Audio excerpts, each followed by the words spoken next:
এশার নামাজ আগে পড়ে নি, তারপরে খাবো। মাথার মধ্যে একটা ভারী চাপ থাকে এশা আদায় না করা পর্যন্ত। এটা হচ্ছে মুমিনের লক্ষ্য, তাই না?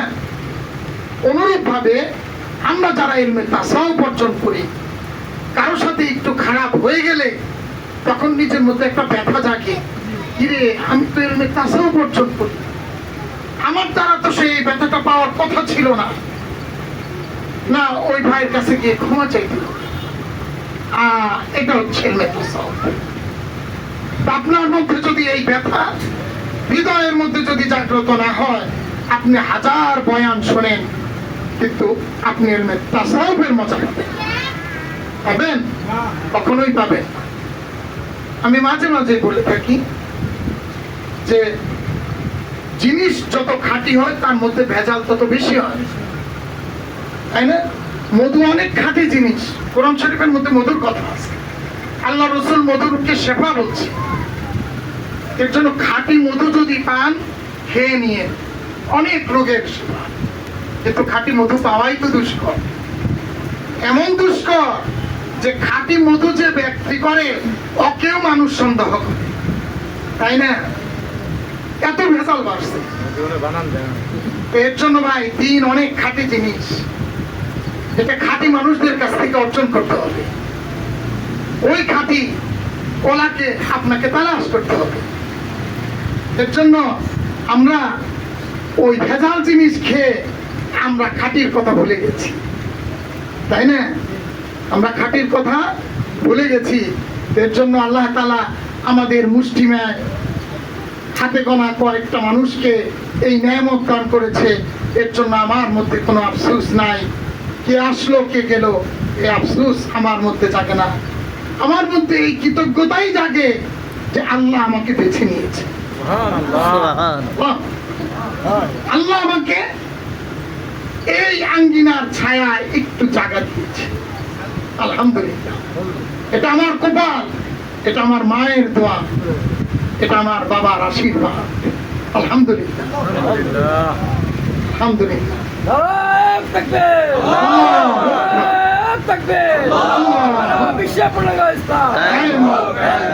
শিক্ষা করা, শিক্ষা করা।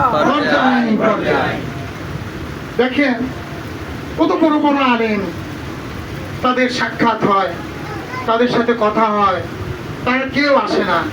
কোনো সময় আফসোস হয়। মদিনা ইউনিভার্সিটির ফটকের মধ্যে লেখা আছে, লাইসাল জামালু বিআসওয়াবি তাজিনানা ইন্নাল জামালা জামালুল ইলমি ওয়াল আদাবি। অর্থাৎ মানুষের মর্যাদা বা সৌন্দর্য কখনো তার পোশাকে হয় না, মানুষের সৌন্দর্য হয় তার জ্ঞানের। এই জ্ঞান অর্জন করে আপনি যতটা সৌন্দর্য অর্জন করবেন, আপনার পোশাক আপনাকে ততটা সৌন্দর্য উপহার দিবে না।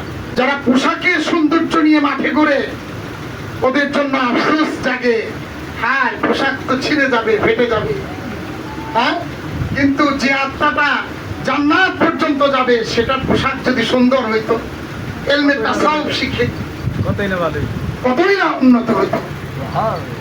এর জন্য কবি বলেছেন, হ্যাঁ আল্লামা রুমি রহমতুল্লাহ আলাইহি বলেছেন, তোর জমিনে মরদুমা খানে মুকুন কাট খুদকুন কারে বেগা না মুকুন।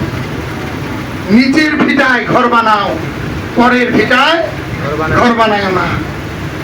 দেহ আত্মার মধ্যে আত্মাটা হচ্ছে নিজের ভিটা, আত্মাটা হচ্ছে নিজের ভিটা।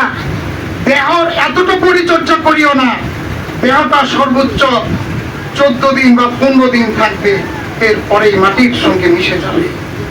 তো পরের জমিনে ঘর বানায় লাভ হবে না, নিজের ভিটায় ঘর বানাও। কথা বুঝছেন? এর জন্য ভাই যারা নিজের ভিটাকে চিনছেন তাহলে তারা আসেন, নিজের ভিটায় ঘর বানান।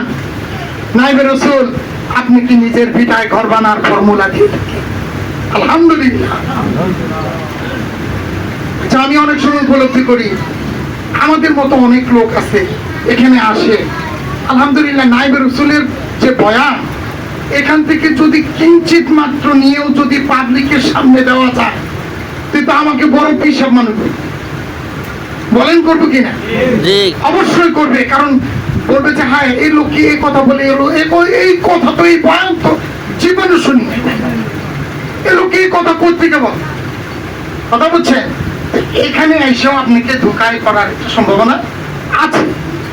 আপনি নিজেকে এতটা মনে করেন না যে এইখান থেকে নিয়ে আপনি আলাদা আবার ব্যবসা নেবেন।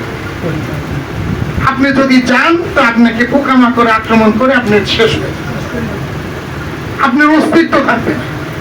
আপনি যার হাতে বায়ত গ্রহণ করেছেন আপনার জীবনের শেষ রেখা পর্যন্ত তার হাতে বায়ত থাকতে হবে। অতএব বেশি কিছু জেনে ওই যে আমরা উলু পোকা বলি না, উলু পোকা যখন আলো দেখে তখন না জানি মনে করে নিজেকে অনেক কিছু তো উঠতে থাকে। ও জানে না যে ওই আলোর তাপে ওর পাখা পড়ে যাবে, তাই না? এর জন্য ওই উলু পোকা না হওয়াটাই সবচেয়ে ভালো।